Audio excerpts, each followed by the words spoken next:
Hello good morning, मैं पवन राव। आज की क्लास में आप लोगों को पढ़ाने वाला हूँ चारों जो सेंटर्स हैं ट्रायंगल के, उसको एक साथ मैं आपको पढ़ाऊंगा।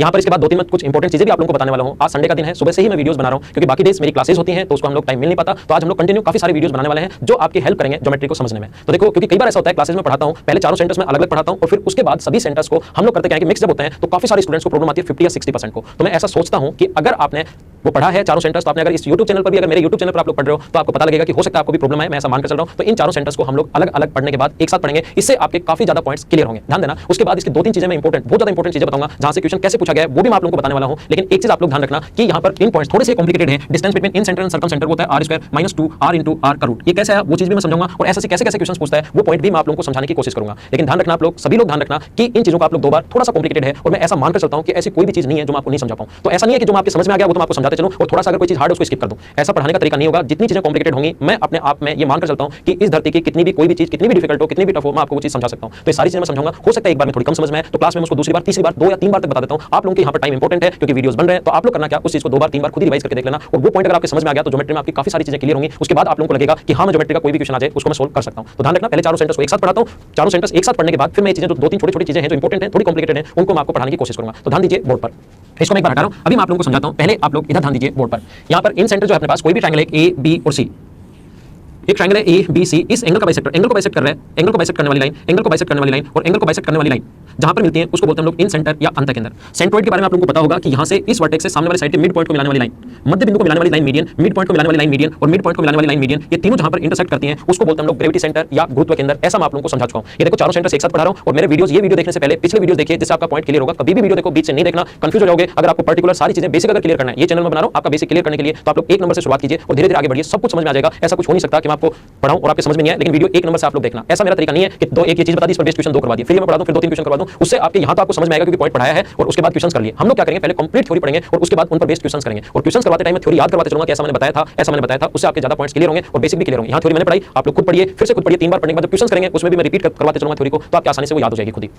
परिकेंद्र जो होता है, परिकेंद्र जो होता है, यहां पर ध्यान रखना, परिकेंद्र इस प्रकार से होता है। इस साइड का परपेंडिकुलर बाइसेक्टर, इस साइड का परपेंडिकुलर बाइसेक्टर और इस साइड का परपेंडिकुलर बाइसेक्टर जहां पर मिलते हैं उसको बोलते हैं हम लोग सर्कमसेंटर या परिकेंद्र। और एक ट्रायंगल के किसी भी वर्टेक्स से सामने वाली साइड पर 90 डिग्री का कोण बनाने वाली लाइन, इस वर्टेक्स से सामने वाली साइड पर 90 डिग्री का कोण बनाने वाली लाइन, इससे 90 डिग्री का कोण बनाने वाली लाइन और इससे 90 डिग्री का कोण बनाने वाली लाइन जहां पर मिलते हैं उसको बोलते हैं हम लोग ऑर्थोसेंटर। इनके बारे में काफी सारा बेसिक मैं पिछले वीडियोस में समझा चुका हूं, लेकिन आज की क्लास में हम लोग जो पढ़ रहे हैं वो हम लोग पढ़ रहे हैं चारों सेंटर्स में डिफरेंस क्या है। कुछ स्टूडेंट जो क्लास में मुझसे क्वेश्चन पूछते हैं, हो सकता है वही क्वेश्चन आपके दिमाग में बन रहे हो, तो वो मैं आपको समझाने की कोशिश करता हूं। ध्यान रखना, कुछ लोगों को लगता है कि सर ये भी 90 डिग्री का कोण बना रहा है, ये भी 90 डिग्री का कोण बना रहा है, फिर दोनों में डिफरेंस क्या है। ध्यान रखना, ये 90 डिग्री का कोण बना रहा है लेकिन साइड के मिड पॉइंट पर बना रहा है, साइड के मिड पॉइंट पर 90 डिग्री का कोण बना रहा है। आगे जरूरी नहीं कि वर्टेक्स पर जाकर मिले, ये वर्टेक्स से सामने वाली साइड पर 90 डिग्री का कोण बना रहा है। ध्यान रखना, जरूरी नहीं कि मिड पॉइंट पर मिले। दोनों में डिफरेंस जो स्टूडेंट्स क्लास में क्वेश्चन पूछते हैं, मुझे लग रहा है कि आप लोगों में से भी कुछ लोग उसमें कंफ्यूज हो सकते हैं। तो यहां पर दोनों में डिफरेंस मैं बता रहा हूं। ये वर्टेक्स से सामने वाली साइड पर 90 डिग्री का कोण बना रहा है, मिड पॉइंट पर नहीं मिलता। कुछ कंडीशंस में मिड पॉइंट पर जैसे आइसोसेलेस में और इक्विलेटरल में मिलेगा, वो मैं आपको कांग्रुएंसी पढ़ाने के बाद समझाऊंगा। उस पर आप लोग ज्यादा घबराना नहीं है, सारी चीजें मैं आप लोगों को लिखूंगा। यहां पर मिड पॉइंट पर 90 डिग्री का कोण बन रहा है, सामने वाली साइड पर जाकर जरूरी नहीं वर्टेक्स पर वो मिले। कुछ लोगों को लगेगा कि मिड पॉइंट पर तो यहां पर भी मिल रहा है, वर्टेक्स से सामने वाली साइड पर मिड पॉइंट पर मिलेगा, यहां 90 डिग्री का कोण नहीं बनता। ये ध्यान रखना। और ये तो अपने पास एंगल बाइसेक्टर जो है, कोण समद्विभाजक के सामने वाली साइड के मिड पॉइंट पर नहीं मिलता। एंगल बाइसेक्टर जो है सामने वाली साइड को उसी रेशियो में डिवाइड करता है जिस रेशियो में एंगल बनाने वाली साइड्स हैं, अगर आपको याद है तो। और ए आई और आई डी का जो रेशियो, ये साइड अगर ए है तो ए आई और आई डी का जो रेशियो होता है वो मैं आपको लिखवा चुका हूं, b + c = a। और काफी सारी चीजें डिटेल में आप लोगों को मैं बता चुका हूं। इसमें मैंने आपको समझाया कि यहां पर बना एंगल होता है अपने पास 90 डिग्री + हाफ ऑफ a। जो चीजें मैंने रिपीट करवाई हैं उनको मैं एक बार बता रहा हूं। ये वीडियो मैं उन्हीं चीजों के लिए बना रहा हूं ताकि सभी आपको अच्छे से समझ में आए। 90 डिग्री + हाफ ऑफ a, इसको आगे की तरफ अगर बढ़ा दिया जाए तो ये अपने पास अक्ष सेंटर होगा। आगे की तरफ अगर बढ़ा दिया जाए तो ये अपने पास अक्ष सेंटर होगा और अक्ष सेंटर पर बना जो एंगल होता है वो अपने पास होगा 90 डिग्री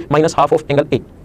ये अपने पास होगा 90 डिग्री - हाफ ऑफ a होगा। और यहां पर ध्यान रखना, अंतर्वृत्त की त्रिज्या का जो फॉर्मूला मैंने बताया था वो बताया था क्षेत्रफल upon s area upon semi perimeter. ये मैंने आपको बताया। दूसरा, आप लोग इन सेंटर के बारे में चीजें क्यों होती हैं, एक ही जगह क्यों इंटरसेक्ट करते हैं, ये क्यों आता है, ये कैसे हुआ, हर चीज का बेसिक मैंने पहले वाले वीडियोस में बता दिया है। तो ये सिर्फ उसकी समरी है और अगर आपको कंप्लीट लेसन देखना है तो पहले वाले वीडियोस आप लोग देखिए। यहां पर ध्यान रखना कि जो ग्रेविटी सेंटर होता है, जो मीडियन आकर मिलती है, तो हमने आगे चलते हैं हम लोग। माध्यिका जो होती है वो त्रिभुज के क्षेत्रफल को समद्विभाजित करती है, माध्यिका ट्रायंगल के एरिया को इक्वली बाइसेक्ट करती है। ये अपने पास 1/2 और ये अपने पास 1/2 एरिया। और हमें पता है कि जो ग्रेविटी सेंटर होता है वो ट्रायंगल के एरिया को 6 इक्वल पार्ट्स में डिवाइड करता है। और ये सारी चीजें आधा आधा क्यों होता है, इन पर बेस्ड क्वेश्चन 6 भागों में क्यों बांटता है, ये ट्रायंगल का एरिया और ये ट्रायंगल का एरिया तो आधा होगा और ग्रेविटी सेंटर ट्रायंगल के एरिया को 6 इक्वल पार्ट्स में डिवाइड करता है। ऐसा मैंने आप लोगों को समझाया था। मैंने आप लोगों को ये भी बताया था कि ट्रायंगल ए बी सी अगर है और ये अगर मीडियन है ए डी बी ई और सी एफ, तो इसके काफी सारे इंपॉर्टेंट रिजल्ट जो है मैंने आपको बताए थे कि अपने पास ट्रायंगल के तीनों मीडियंस के सम के स्क्वायर का 4 गुना और साइड्स के स्क्वायर्स के सम के 3 गुना के बराबर होता है। तीनों माध्यिकाओं का सम का 4 गुना और तीनों साइड्स के सम के 3 गुना के बड़ा होता है। एक अपने पास राइट, अगर दोनों अपने पास राइट एंगल बनाए दोनों मीडियन, तो अपने पास रिजल्ट क्या होता है। एक राइट एंगल ट्रायंगल में अगर दी हुई है तो क्या होता है, अपोलोनियम थ्योरम क्या होती है, वो सारी चीजें मैंने पिछले वीडियो में समझा दी। अभी मैं इस वीडियो में सिर्फ और सिर्फ आप लोगों को ये बता रहा हूं, थोड़ी इसके बारे में समरी। और जो स्टूडेंट मुझसे क्वेश्चंस पूछते हैं, यहां पर मैंने यहां पर इस प्रकार से ये twice of A, twice of B और ट्वाइस ऑफ सी यहां पर बना एंगल, इसके बाहर से हम लोग एक सर्कल बना सकते हैं, उसकी रेडियस का जो फॉर्मूला होता है वो होता है अपने पास a into B into C upon 4 into area. इसके बारे में एक ही जगह क्यों मिलते हैं और ये सारी चीजें इसको पूरा कंप्लीट जो मैंने समझाया है वो समझा दिया मैंने वीडियो में, उसमें आप लोग देखिए। और यहाँ पर बना एंगल 180 डिग्री माइनस है। मैं आप लोगों को समझाना ये चाह रहा हूँ या बताना ये चाह रहा हूँ 180 माइनस बी 180 माइनस सी। मैं ये बता रहा हूँ कि ये ऑर्थो सेंटर पर, ये तीनों याद रखना, ऑर्थो सेंटर पर बना एंगल, सर्कम सेंटर पर बना एंगल, इन सेंटर पर बना angle 90 degree plus half of A, बाहर की तरफ बना angle 90 degree minus half of A. ये आप लोग जो पॉइंट है उसको आप लोग ध्यान रखना। यहाँ पर कुछ लोग मुझसे पूछते हैं कि सर ग्रेविटी सेंटर पर बनेंगे, इन तीनों को तो याद कर लेंगे 180 माइनस ए, ट्वाइस ऑफ ए और ट्वाइस अपने पास 90 माइनस ए और अंदर 90 प्लस हाफ ऑफ ए। लेकिन ग्रेविटी सेंटर पर बनेंगे क्या होता है, अगर एंगल ए दिया हुआ है तो ध्यान रखना एंगल ए देने के बाद ग्रेविटी सेंटर पर बना हुआ एंगल हम लोग नहीं निकाल सकते। ये तीन आप लोग याद रखना, इन सेंटर पर, सर्कम सेंटर पर और अपने पास जो लंब केंद्र होता है ऑर्थो सेंटर पर, ये तीनों आप लोग याद रखना। और इसके अलावा ग्रेविटी सेंटर पर बना हुआ एंगल आप लोग फाइंड आउट नहीं कर सकते, उसके साथ एक दो या तीन कंडीशन और अगर दी तो हम लोग फाइंड आउट कर सकते हैं, सीधा सीधा हम लोग फाइंड आउट नहीं कर पाएंगे। तो आज की क्लास में मैं आप लोगों को समझाता हूं कि चारों सेंटर्स अगर स्केलेन ट्रायंगल में एक साथ अगर आ जाए तो कैसा डायग्राम बनेगा, तो क्या होता है वो चीज मैं समझाने की कोशिश करता हूं। और एक चीज आप लोग सभी लोग ध्यान रखना, आइसोसेलेस ट्रायंगल में कैसे बनते हैं, इक्विलेटरल ट्रायंगल में कैसे बनते हैं, ये वाला पॉइंट मैं पढ़ाऊंगा आपको जब मैं आप लोगों को पढ़ा दूंगा कांग्रुएंसी या सर्वांग समता पढ़ाने के बाद मैं ये वाला पॉइंट आपको पढ़ाऊंगा। देखो ध्यान दीजिए, आप लोग बोर्ड पर सीखने की कोशिश करना, इस प्रकार से इसको एक बार हटाकर मैं आपको समझाता हूं, इससे एक पॉइंट और ज्यादा आपका क्लियर होगा, अच्छे से समझ में आएगा। देखिए आप लोग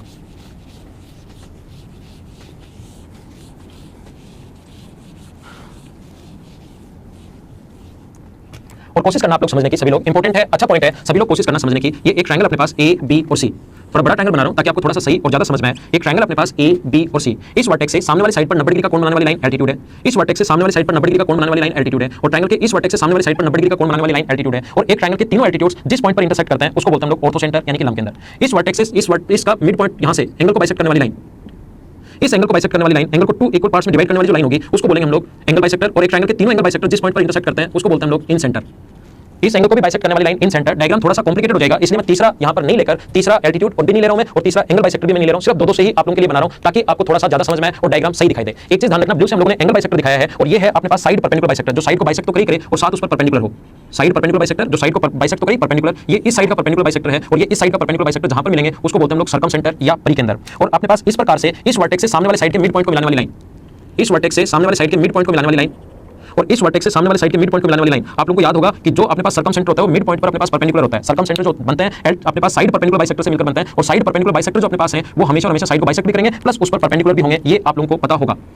साइड परपेंडिकुलर बाइसेक्टर इसको बोलेंगे हम लोग सर्कम सेंटर। और ये जो अपने पास मीडियन जहां पर मिलती है, तीसरी मीडियन नहीं बना रहा हूं, मीडियन जहां पर मिलती है उसको बोलते हैं हम लोग ग्रेविटी सेंटर या गुरुत्व केंद्र। ध्यान रखना, हम लोगों ने ये जो ग्रीन कलर में दिखाया है इस मार्कर से जो दिखाया है वो मीडियन है, माध्यिका है, और हम लोगों ने जो रेड से दिखाया है वो साइड परपेंडिकुलर बाइसेक्टर है। रेड से जो है वो साइड परपेंडिकुलर बाइसेक्टर, ये चीज थोड़ा सही समझ में आए इसलिए मैंने अलग अलग मार्कर यूज किए हैं। ये साइड परपेंडिकुलर बाइसेक्टर है और अपने पास ये वाली जो लाइन है जो हम लोगों ने ब्लू से जो दिखाई है वो अपने पास एंगल बाइसेक्टर है। जो ब्लू से हम लोग देख रहे हैं ये अपने पास एंगल बाइसेक्टर है, कोण संधिभाजक है। दोनों चीज में नहीं लिख रहा हूं मैं क्योंकि पहले मैं खूब बार लिख चुका हूं। ये माध्यिका है, ये अपने पास भुजालम संधिभाजक है, ये कोण संधिभाजक है, और इसमें जो आपके पास ब्लैक कलर में जो दिखाई दे रहा है वो अपने पास एल्टीट्यूड्स है। ये मैंने आपको अलग अलग कलर में इसलिए समझाया ताकि आपको अच्छे से समझ में आए। और एक चीज जो बहुत ज्यादा इंपॉर्टेंट है आप लोगों के लिए, आज तक एसएससी ने इस पर बेस्ड क्वेश्चंस नहीं पूछे हैं लेकिन बहुत अच्छे एग्जाम्स में आए हुए क्वेश्चन है, तो एसएससी भी पूछ सकता है इससे रिलेटेड क्वेश्चन, और वो ये है, ये बात आप लोग ध्यान रखना, ओ जी और एस हमेशा एक स्ट्रेट लाइन में होंगे। ओ जी एस जो है वो हमेशा एक स्ट्रेट लाइन में होंगे और इस स्ट्रेट लाइन को हम लोग बोलते हैं यूलर लाइन। ओ जी और एस इन सेंटर को छोड़ दीजिए, चाहे स्केलेन ट्रायंगल अपने पास हो तो ओ जी और एस जो है वो हमेशा और हमेशा एक स्ट्रेट लाइन में होंगे और उस स्ट्रेट लाइन को हम लोग बोलते हैं यूलर लाइन। ओ जी और एस जो है वो हमेशा एक स्ट्रेट लाइन में होंगे और यूलर लाइन को जो ग्रेविटी सेंटर है वो 2:1 में बांटता है। इंपॉर्टेंट पॉइंट ध्यान दो सभी लोग, यूलर लाइन को जो ग्रेविटी सेंटर होता है वो 2:1 में बांटता है, 2:1 के रेशियो में डिवाइड करता है। क्वेश्चन इस प्रकार से आएगा, स्केलेन ट्रायंगल में विषमबाहु त्रिभुज में ओ से जी तक की दूरी अगर 10 सेंटीमीटर हो तो जी से एस तक की दूरी बताइए, तो जी से एस तक की दूरी कितने सेंटीमीटर होगी? 5 सेंटीमीटर। ये ज्यादा हो गया, 5 आ गया 5 सेंटीमीटर। अगर आपको इसका बेसिक पता है तो ये क्वेश्चन आपको 5 सेकंड का भी नहीं है कि 2:1 में बांटता है, और अगर आपको ये रेशियो नहीं पता तो फिर ये क्वेश्चन बैठे बैठे वहां पर दिमाग लगाते रहो, आपसे ये वाला क्वेश्चन होने वाला नहीं है। ये बात आप लोग ध्यान रखना। अब मैं बात करता हूं, जो भी मैं पढ़ाता हूं आपको पढ़ाने का तरीका पिछले 4-5 वीडियो देखने के बाद इतना आपको मेरे बारे में नॉलेज हो गया होगा कि मेरा पढ़ाने का तरीका ये होता है कि जो भी है उसका क्यों बता दो। तो जब हम लोग बेसिक पर 4 या 5 मिनट देते हैं ना तो ये चीज आपके लिए हमेशा के लिए याद हो जाती है। बेसिक थोड़ा कम भी समझ में आए लेकिन ये जो पॉइंट है ये हमेशा के लिए याद हो जाएगा। तो मैं आपको समझाता हूं कि ये आया कैसे, कोशिश करना समझने की। देखो इसको मैं हटा रहा हूं, ये आपने लिख लिया होगा। जब भी इस प्रकार से डायग्राम आप लोग अपनी नोटबुक में बना सकते हो, जब भी ऐसा है मैं थोड़ा सा साइड में होता हूं, आप लोग उसका स्क्रीनशॉट ले सकते हो और स्क्रीनशॉट के बाद आप लोग इसमें बना सकते हो वापस अपनी नोटबुक में। लेकिन अकेले स्क्रीनशॉट से काम नहीं चलेगा, ध्यान रखना ये चीजें नोटबुक में बनानी पड़ेंगी। देखिए ये यूलर लाइन जो है वो 2:1 में कैसे बांटती है वो चीज मैं समझाता हूं, इधर ध्यान देना, बोर्ड पर सीखना आप लोग। ये मिड पॉइंट यहां पर है तो ये इस प्रकार से यहां पर मिड पॉइंट, कोशिश करना समझने की सभी लोग। यहां पर क्या है बाकी चीज मैं हटा देता हूं एक बार क्योंकि आपने बना लिया होगा इसको, मैं इसको हटा रहा हूं। अब मैं आपको यूलर लाइन 2:1 में क्यों बांटती है क्योंकि मुझे ये समझाना है, तो जो चीजें काम की नहीं है उसको मैं एक बार हटा देता हूं। जो काम की नहीं है उनको मैं हटा रहा हूं ताकि आपको सही से अच्छे से समझ में आए। तो ध्यान देना आप लोग बोर्ड पर, इतना मैंने बचा लिया इसको। अब एक चीज, तो जब भी मैं प्रूव करता हूं तो आपको 2 या 3 छोटी छोटी चीजें ज्यादा समझ में आएंगी और अच्छे से समझ में आएंगे आप लोगों को। तो यहां से एक चीज ध्यान रखना, अगर कभी भी एक लाइन पर 2 लाइन अगर परपेंडिकुलर है तो दोनों हमेशा पैरेलल होंगी। 2 लाइन एक ही लाइन पर परपेंडिकुलर अगर है तो हमेशा पैरेलल होंगी। क्यों होंगी? ये लाइन में तो मैं आपको पढ़ाऊंगा ही पढ़ाऊंगा, यहां भी बता देता हूं। ये 90 कॉरस्पॉन्डिंग एंगल अगर बराबर है, संगत कोण अगर बराबर है, इसका मतलब लाइन पैरेलल। तो देखो ये भी 90 डिग्री का कोण है यहां पर और ये भी 90 डिग्री का कोण है, तो ये वाली लाइन और ये वाली लाइन दोनों पैरेलल होनी है क्या? और ये दोनों लाइन अगर पैरेलल हैं तो ये कोण अगर थीटा होगा तो मुझे बताइए कि ये कोण यहाँ पर जो बना ये क्या थीटा है क्या? मैं नाम देता हूँ ए, इसका ग्रेविटी सेंटर जी, ये अपने पास पी नाम दे दो और इसको नाम दे दो मान लो एक बार क्यू। तो मुझे बताइए दोनों लाइन पैरेलल थी। अलग से डायग्राम बनाता हूँ, ज्यादा समझ में आएगा आप लोगों को, सही समझ में आएगा। इस प्रकार से अपने पास है तो यहाँ से दोनों लाइन अगर पैरेलल हैं, दो लाइन अगर पैरेलल हो और ये ट्रांसवर्सल लाइन हो तो अल्टरनेट एंगल एकांतर कोण हमेशा बराबर होते हैं। तो ये वाला कोण अगर थीटा है तो ये वाला कोण भी थीटा होने का पहला पॉइंट। दूसरा पॉइंट ये इसका ऑर्थो सेंटर यहाँ पर मान लीजिए, ये इसका ऑर्थो सेंटर यहाँ पर है और इसको ये अपने पास इसका सर्कम सेंटर एस है और ये यहाँ पर इसका ग्रेविटी सेंटर जी है। तो मुझे बताइए कि वर्टिकली अपोजिट एंगल शीर्षाभिमुख कोण भी हमेशा बराबर होते हैं क्या? इसको नाम दे रहे हैं ए, ये ओ है, जी एस और इसको नाम दे रखा है क्यू और ये नाम दिया हुआ है पी। इसको भी मैं एक बार हटा दे रहा हूँ। इन दोनों ट्रायंगल की मैं बात कर रहा हूँ, ए ओ जी की और जी एस क्यू की बात कर रहा हूँ। वर्टिकली अपोजिट एंगल हमेशा बराबर, ये कोण इसके बराबर और ये कोण अपने पास दोनों लाइन पैरेलल है तो कॉरस्पॉन्डिंग एंगल संगत कोण अल्टरनेट एंगल सॉरी एकांतर कोण। जब दो लाइन पैरेलल हो, ये ट्रांसवर्सल लाइन हो, दो लाइन पैरेलल, ये ट्रांसवर्सल लाइन अगर हो तो अल्टरनेट एंगल एकांतर कोण बराबर होते हैं। और दो ट्रायंगल के अगर तीनों एंगल बराबर हैं तो क्या दोनों के दोनों ट्रायंगल सिमिलर हो गए क्या? दो टाइम सिमिलरिटी में मैं पढ़ाऊंगा आप लोगों को। अगर यहाँ थोड़ा सा कम समझ में आए तो सिमिलरिटी का मेरा जो वीडियो है जो आगे आने वाला है उसको देखकर आप लोग वापस से इस वीडियो को देखिए, आपको ज्यादा समझ में आएगा। ये एंगल इसके बराबर क्योंकि लाइन पैरेलल है, ये इसके बराबर अल्टरनेट एंगल बराबर होते हैं और ये अपने पास वर्टिकली अपोजिट एंगल बराबर। ट्रिपल ए के रूल से दोनों के दोनों ट्रायंगल सिमिलर हो गए और सिमिलर हो गए तो भुजाएं समान अनुपात में होती हैं, सभी रेशियो सेम होता है। ग्रेविटी सेंटर ये अगर रेशियो अपने पास 2:1 है तो ये रेशियो भी अपने पास कितना है 2:1। इसलिए ग्रेविटी सेंटर अगर दो ट्रायंगल के तीन एंगल बराबर हैं तो ध्यान रखना भुजाएं समान अनुपात में सेम रेशियो में होती हैं और ये आता है सिमिलरिटी से या समरूपता से। ये बात आप लोग ध्यान रखना। तो रेशियो अपने पास 2:1 तो ये रेशियो भी 2:1 और यहाँ से यहाँ तक ये भी ध्यान देना। इस पर बेस्ड क्वेश्चन भी एसएससी पूछ सकता है, पूछा नहीं है, बहुत अच्छा क्वेश्चन अगर बनेगा तो ये आ सकता है आपके सामने। ये यहाँ से यहाँ तक 2 है तो यहाँ से यहाँ तक एस से यहाँ तक अपने पास 1 होगा। जैसे क्वेश्चन पूछ लेगा ए से ओ तक की दूरी अगर अपने पास 40 सेंटीमीटर है, किसी ट्रायंगल में पॉइंट ए से अपने पास ओ तक की दूरी अगर 40 सेंटीमीटर है तो सर्कम सेंटर से साइड तक की डिस्टेंस बताओ। तो ये कितनी होगी अपने पास 20 सेंटीमीटर। ये अपना आंसर है। अभी तक बेस्ड क्वेश्चन तो जो ये 2:1 के रेशियो में बांटता है इस पर बेस्ड क्वेश्चन भी नहीं आया है, लेकिन आपके सामने क्वेश्चन और अच्छा ये भी मैंने समझा दिया। और इससे अच्छा क्वेश्चन भी अगर कभी एसएससी बनाना चाहेगा तो इस प्रकार से बना सकता है कि ये दूरी देखो रेशियो 2:1 तो तीनों बराबर हो गए, ये इसके बराबर, ये वाला अपने पास ये वाला जो एंगल है ये इसके बराबर और ये वर्टिकल ये थीटा है तो ये थीटा अपने पास है थीटा, ये इसके बराबर, ये इसके बराबर ट्रायंगल ये वाला और ये वाला ट्रायंगल ये पूरा, ये त्रिभुज और ये त्रिभुज दोनों सिमिलर हो गए और सिमिलर होते भुजाएं समान अनुपात में। हमें पहले से याद है कि ग्रेविटी सेंटर जो होता है 2:1 तो ये भी 2:1 और ये भी 2:1।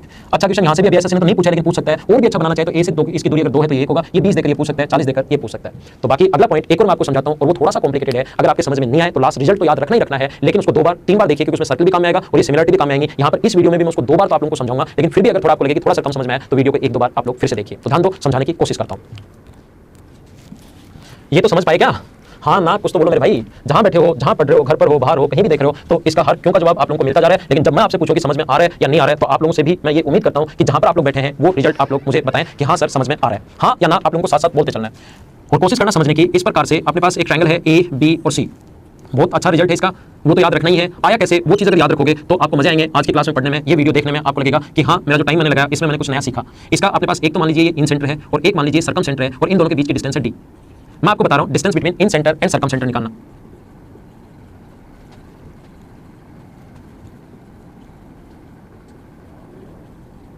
Distance between incentre and circumcentre आप लोग कैसे फाइंड आउट करोगे वो चीज मैं समझा रहा हूं। तो एक तो इन सेंटर एक सर्कम सेंटर और डिस्टेंस बना दी। सर्कम सेंटर को सेंटर मानते हुए आप लोगों को मैं वीडियोस में बता चुका हूं कि ऐसा सर्कल क्यों खींच सकते हैं, ये भी मैंने समझा दिया। इतना बेसिक से मैं आपको पढ़ा रहा हूं। तो ये वीडियो अगर कोई स्टूडेंट देख रहा है यही क्लोज करके आप लोग वीडियो देखिए, पहले वाले जो मैं आपके लिए 3 या 4 या 5 जो भी वीडियो मैंने अपलोड किए हैं। हम लोग क्या कर रहे हैं, यहाँ से एक काम कीजिए, आई से इसको मिला दीजिए और इसको आगे मिला दो।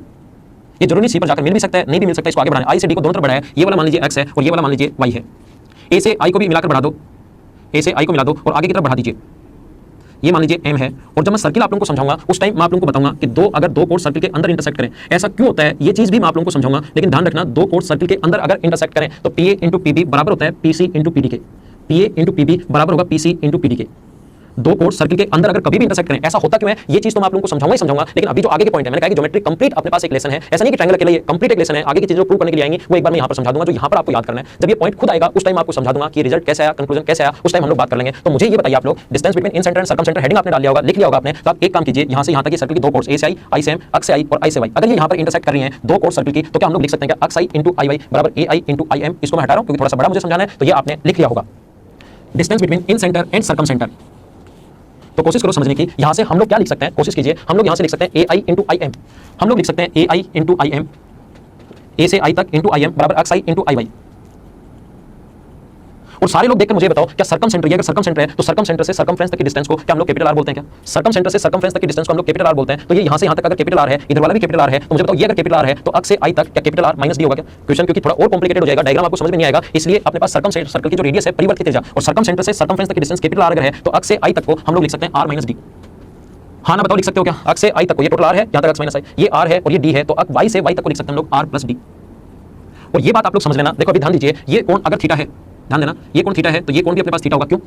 इसलिए होगा क्योंकि इन सेंटर जो है अपने पास, इन सेंटर जो है वो एंगल बाइसेक्टर से हमेशा मिलकर बनता है। जैसे मैं आपको समझाने के लिए मैं बताऊं, अगर इसको हम लोग बी से आई को मिला दें कोशिश करना सभी लोग बी से आई को अगर हम लोग मिला दें तो ये वाला जो कोण है, जो अलग मार्कर से मैं आपके लिए दिखाता हूं ताकि आपको थोड़ा सा ज्यादा समझ में आए कि ये वाला कोण अगर x है तो ये वाला कोण भी x होगा। अगर किसी को नहीं समझ में आया तो इन सेंटर वाला वीडियो वापस देखिए। इन सेंटर बनता ही तब है जब अपने पास एंगल बाइसेक्टर जहां पर मिले, तो ये एंगल बाइसेक्टर और ये एंगल बाइसेक्टर। मुझे बताइए ये जो एक्सटीरियर एंगल होगा भाई, ये जो कोण होगा ये कोण थीटा है, ये x है, आई ए बी की बात कर रहा हूं, ये थीटा है, ये x है, तो क्या ये वाला जो कोण है ये थीटा प्लस x होगा क्या? अगर आपको वीडियो में दिखाई नहीं दे रहा है तो मैं एक बार वापस लिख देता हूं, ये वाला जो एंगल होगा अपने पास, ये यहां पर जो एंगल होगा वो अपने पास होगा थीटा प्लस x। ये वाला कोण थीटा प्लस x होगा। और मुझे बताइए इस आर्क द्वारा, ध्यान दो एक बार बोर्ड पर, इस पॉइंट को समझ लो, इस आर्क द्वारा सर्कमफ्रेंस पर बना एंगल, इस आर्क द्वारा सर्कमफ्रेंस पर बना एंगल, ये कोण अगर थीटा है, सर्कल में ये चीज बताऊंगा, एक ही आर्क द्वारा सर्कमफ्रेंस पर बने कोण थीटा होते हैं, तो क्या ये भी थीटा होगा क्या? तो ये कोण देखो x है, ये थीटा है, तो ये पूरा जो कोण हुआ थीटा प्लस x, और ये पूरा कोण थीटा प्लस x। तो मुझे बताइए थीटा प्लस x के सामने की साइड bm, ध्यान दो इधर इस कोने में लिख रहा हूं या यहां पर लिख रहा हूं, थीटा प्लस x के सामने की साइड bm और क्या थीटा प्लस x के सामने की साइड im, क्या दोनों बराबर होनी है क्या? थीटा प्लस x के सामने की साइड bm और थीटा प्लस x के सामने की साइड im, तो im जहां पर लिखा हुआ है उसकी जगह क्या हम लोग bm लिख सकते हैं क्या? तो im की जगह ये लिख सकते हैं ai और im की जगह हम लोग लिख सकते हैं bm। कोशिश करना समझने की ai इंटू bm, इसकी जगह हम लोग im जो था उसकी जगह हम लोग लिख सकते हैं bm। और एक चीज ध्यान दो आप लोग, यहां से ध्यान दीजिए, अगर हम लोग इसको इससे मिला दें, यहां से इसको अगर इससे मिला दिया जाए, अलग मार्कर से मैं मिलाता हूं आपके लिए, जैसे इससे अगर इसको मिला दिया जाए, मैंने पहले भी बताया, इसको मैं 2 बार समझा दूंगा लेकिन थोड़ा सा कॉम्प्लिकेटेड है, लेकिन इस चीज को अगर समझ जाओगे तो आपको बहुत सारी चीजें खुद ही समझ में आएंगी। m पॉइंट n इधर ले लिया तो इस पॉइंट को n मान लीजिए और इसको इससे मिला दो, n से इसको मिला दीजिए यहां से, तो ये वाला कोण इस आर्क द्वारा ये वाला कोण अगर थीटा है तो क्या ये वाला कोण भी थीटा ही होगा? तो ध्यान रखना ट्रायंगल ए और यहां से स्मॉल आर भी चाहिए, इसको सेंटर मानकर अंदर की तरफ हम लोग सर्किल खींच सकते हैं और वो सर्किल यहां पर आकर मिलेगा, मान लो एल पर, सर्किल यहां पर एल पर आकर मिलेगा तो ये 90 डिग्री। तो ध्यान रखना ए एल आई सिमिलर होगा, ध्यान रखना triangle A L I similar होगा किसके साथ? ट्रायंगल एन बी एम के साथ। ट्रायंगल ए एल आई जो है, ट्रायंगल ए एल आई जो है वो सिमिलर होगा एन बी एम के साथ। क्यों होगा वो चीज तो मैं एक बार समझा रहा हूं, लेकिन इस चीज को आप लोग समझ लीजिए, यदि दो ट्रायंगल सिमिलर हैं तो उसकी भुजाएं समान अनुपात में होती हैं। A L upon N B बराबर L I upon B M बराबर अपने पास होगा ए आई बाहर वाली साइड अपॉन एन एम। ये सिमिलरिटी से कैसे लिख दिया वो चीज, ये भुजाएं समान अनुपात में होती है, मैंने कहा है कंप्लीट ज्योमेट्री है तो इसमें सिमिलरिटी भी काम आ रही है, इसमें सर्कल भी काम आ रहा है। और सारे वीडियो देखने के बाद इसको जब एक बार आज देख लो, दोबारा देख लो और सारे वीडियो देखने के बाद सिमिलरिटी कांग्रुएंसी और सर्कल देखने के बाद वापस देखना, आपके ऐसा लगेगा कि इससे आसान तो कुछ हो नहीं सकता। आज आप लोग जहां बैठे हो थोड़ा सा आप लोगों को कॉम्प्लिकेटेड लग सकता है क्योंकि बाद की चीजें भी पहले आ रही हैं, सारे भी आज देखो कॉम्प्लिकेटेड लगेगा, फिर देखो थोड़ा समझ में आएगा। सारे वीडियो देखने के बाद इसको वापस देखना तो ये चीज आपको एकदम आसान लगेगी। और मुझे बताइए ए आई इंटू बी एम, इन दोनों को अगर क्रॉस मल्टीप्लाई करते हैं हम लोग तो यहां पर इंटू करोगे तो L I into N M बराबर A I into B M. और मुझे सभी लोग बताओ A I into B M की जगह क्या लिखा जा सकता है क्या? L I into N M, L I into अपने पास B M A I L I into ये अपने पास एन एम आएगा ना, यहाँ पर बी एम और ए आई है, बी एम और L I into N M, L I into N M बराबर इन दोनों को इंटू एक बार माइनस एक बार प्लस तो R square minus D square. ये सिमिलरिटी कैसे आ गई ये चीज मैं अभी समझा रहा हूँ। एल से आई तक अंतर्वृत्त की त्रिज्या है तो स्मॉल आर, और एन से एम तक ये जो अपने पास इधर वाली रेडियस ये है अपने पास 2r बराबर R square minus D square. D square इधर आ जाएगा तो डी स्क्वायर बराबर आ गया R square minus 2r into R, और डी की जो वैल्यू आ गई वो आ गई R square minus 2r into R, और इसका रूट ले लेंगे हम लोग, और ये हम लोगों को प्रूव करना था। एक बार मैं वापस समझा रहा हूं, सभी लोग कोशिश करना समझने की, थोड़ा सा कॉम्प्लिकेटेड था, थोड़ा अपने पास अच्छा पॉइंट है तो सभी लोग कोशिश करना सीखने की। देखिए ध्यान दीजिए, मैं वापस से समझाता हूं, पहले तो समझाता हूं कि सिमिलर कैसे हुआ, फिर वीडियो में हमें पता है, मुझे पता है कि आप लोग वीडियो को वापस भी करके देख सकते हो, लेकिन फिर भी मैं एक बार वापस समझाऊंगा, वापस समझाने वाला तरीका ही वापस देखना, फिर आप लोग वापस रिपीट करके देखना चाहो तो बाद में रिपीट करके देख लेना। मैं आपको सबसे पहले तो बता रहा हूं सिमिलर कैसे हुआ। देखो यहां से यहां तक इन सेंटर को सर्कल मानकर एक ऐसा सर्कल खींच सकते हैं जो तीनों साइड्स को टच करेगा, लेकिन वो सर्कल मैं यहां पर बना नहीं रहा हूं, नहीं तो अपने पास डायग्राम थोड़ा सा और कॉम्प्लिकेटेड हो जाएगा। मैं सिर्फ ये रेडियस बना रहा हूं, और रेडियस व टेंजेंट के बीच बना कोण, अंदर की तरफ सर्कल खींचे तो रेडियस टेंजेंट के बीच बना जो कोण होता है वो होता है 90 डिग्री। रेडियस व टेंजेंट के बीच बना कोण 90 डिग्री, यहां पर अपने पास ये 90 डिग्री है, और ये अगर व्यास है तो व्यास द्वारा परिधि पर बना कोण हमेशा 90 डिग्री। ध्यान रखना डायमीटर द्वारा सर्कमफ्रेंस पर बना एंगल ऑलवेज राइट एंगल होगा। चीजें क्यों होती हैं ये मैं समझाऊंगा। रेडियस व टेंजेंट के बीच बना कोण 90 क्यों होता है मैं बताऊंगा, व्यास द्वारा बना कोण 90 क्यों हुआ ये भी मैं समझाऊंगा, लेकिन वो सर्कल आने दो, उसमें मैं आपको पॉइंट समझाऊंगा, सर्कल के पॉइंट्स हैं अभी याद कर लो। एक ही आर्क द्वारा बीएम द्वारा ये कोण अगर थीटा है तो इसके द्वारा डाला गया ये कोण भी अपने पास थीटा होगा, इसके द्वारा इसमें कोण 90 डिग्री है, और व्यास द्वारा एनएम व्यास है सर्कम सेंटर से पास हो रहा है, ये कोण 90 डिग्री होगा। तो दो ट्रायंगल के दो एंगल बराबर होते ही 90 और 90 तीसरा एंगल अपने आप बराबर और तीसरा एंगल बराबर होते ही दोनों के दोनों ट्रायंगल सिमिलर हो गए। दो ट्रायंगल के दो एंगल बराबर होते ही तीसरा अपने आप बराबर होगा। ये पॉइंट मैं आप लोगों को समझाऊंगा सिमिलरिटी में या समरूपता में बताऊंगा। तीसरा बराबर होते ही ट्रायंगल सिमिलर, और सिमिलर ये सिमिलरिटी का साइन है, और सिमिलर होते ही भुजाएं समान अनुपात में। एक बार पॉइंट में फिर समझाने की कोशिश करता हूं पूरा, क्योंकि क्लास में मुझसे कम से कम 10 या 12 स्टूडेंट ऐसे होते हैं जो मुझसे वापस पूछते हैं कि एक बार समझा दिया पूरी क्लास को, वापस उसको प्रॉब्लम आ जाती है लिखते टाइम, फिर पूरी क्लास को फिर समझाया, फिर किसी ने हाथ ऊपर किया कि वापस पूछता है ये वाला कोण थीटा कैसे आया। ये समझ लो आप लोग भी जब देखोगे तो आपको समझ में आएगा कोण थीटा कैसे आया। मैं आपको फिर बता देता हूं, ये इन सेंटर है और ये अगर एंगल बाइसेक्टर यहां पर है, ये इन सेंटर है और ये अगर एंगल बाइसेक्टर यहां पर है तो ये कोण थीटा है तो ये भी थीटा, और इस आर्क द्वारा एक ही आर्क द्वारा ये थीटा है तो सेम आर्क द्वारा सर्कमफ्रेंस पर बना एंगल ये भी अपने पास थीटा होगा। तो इसको एक बार मैं फिर समझाता हूं। आई से एस तक की दूरी डी है, दोनों तरफ आगे बढ़ाया और इसको भी आगे बढ़ा दिया। एक सर्कल मैं आपको बता चुका हूं, किसी भी सर्कल की अगर दो कोर्स एक दूसरे को इंटरसेक्ट करें, ये अपने पास P है, ये A और B, ये सर्कल में होता क्यों वहां भी समझाऊंगा। तो यहां पर होता है PA इंटू PB बराबर PC इंटू PD, ये आप लोग याद कर लीजिए। PA इंटू PB बराबर होता है PA इंटू PB बराबर PC इंटू PD, ये याद कीजिए आप लोग। तो AI इंटू IM बराबर होगा अक्स I इंटू IY। ये लाइन कैसे लिखी समझ में आ गया। अक्स I जो है ये यहां से यहां तक कैपिटल रेडियस है, और ये D है तो अक्स I होगा कैपिटल R माइनस D, और ये होगा कैपिटल R है यहां तक कैपिटल R प्लस D, तो ये R square minus D square. ये अपने पास इन सेंटर से जाकर मिल रहा है, तो एंगल बाइसेक्टर जो रेड कलर में दिखाया एंगल बाइसेक्टर होगा तो ये x है तो ये भी x होगा। और ध्यान दो जो एक्सटीरियर एंगल है ये इन दोनों के योग के बराबर होगा, तो ये थीटा प्लस x है तो ये भी थीटा प्लस x। ये यहां पर कौन थीटा है तो सेम आर्क द्वारा बना कौन ये भी थीटा, और ये x है तो ये भी theta plus x, theta plus x और थीटा प्लस x। तो इसके सामने की साइड ये यहां पर लिखा है, इसके सामने की साइड im और इसके सामने की साइड bm दोनों बराबर होनी है। तो ai इंटू im जहां पर था im की जगह bm लिख दिया। और सिमिलरिटी अभी भी बता चुका हूं, a l i सिमिलर होगा n b m के साथ, क्योंकि ये कौन थीटा ये 90 और व्यास द्वारा परिधि पर बना कौन यहां पर जो कोण होगा वो भी अपने पास 90 डिग्री होगा, इस ब्लू और इस रेड के साथ। ये व्यास द्वारा परिधि पर 90, तो दो कोण थीटा बराबर 90 बराबर दोनों ट्रायंगल सिमिलर हो गया, ये लिख दिया। सिमिलरिटी से इसकी जगह जब क्रॉस मल्टीप्लाई कर दिया ये लिख दिया। l से i तक जो है वो अंतर्वृत्त की त्रिज्या है, और n से से एम तक जो है वो आर और आर टू आर है। सोल्व कर लिया, आंसर आ गया। अगर आप लोग चाहो तो अंदर की तरफ एक सर्किल बना सकते हो, क्योंकि समझ में आ गया तो यहाँ पर एक सर्किल इस टाइप से आप लोग बना सकते हो जो इसकी तीनों साइड्स को टच करेगा, अंतर्वृत्त। तो फॉर्मूला क्वेश्चन जो है वो थोड़ा सा और ज्यादा कॉम्प्लिकेटेड हो जाएगा जब आप लोग इस टाइप से इसको बनाओगे। यहाँ पर अंदर की तरफ अगर बनाया तो इस मार्कर से मैं बना देता हूँ, और इसका आप लोग जब भी पढ़ो तो मैं आपके लिए एक बार साइड में हट जाता हूँ, इसका स्क्रीनशॉट ले लीजिए और इसको 2 या 3 बार आप लोग घर पर पढ़ना। तो ये मैंने पढ़ाया चारों सेंटर्स के बारे में एक साथ मैंने पढ़ाया ताकि कुछ चीजें आपके क्लियर हो। यूलर लाइन के बारे में मैंने बताया, मैंने आपको बताया कि distance between incentre and circum centre क्या होगी। तो आज की क्लास में सिर्फ इतना ही, बाकी चीजें हम लोग अपनी अगली क्लास में पढ़ेंगे। तो अगली क्लास में फिर मिलते हैं, तब तक के लिए bye bye, take care, see you in the next lesson, thank you. Hey guys, this is Sohail Awat.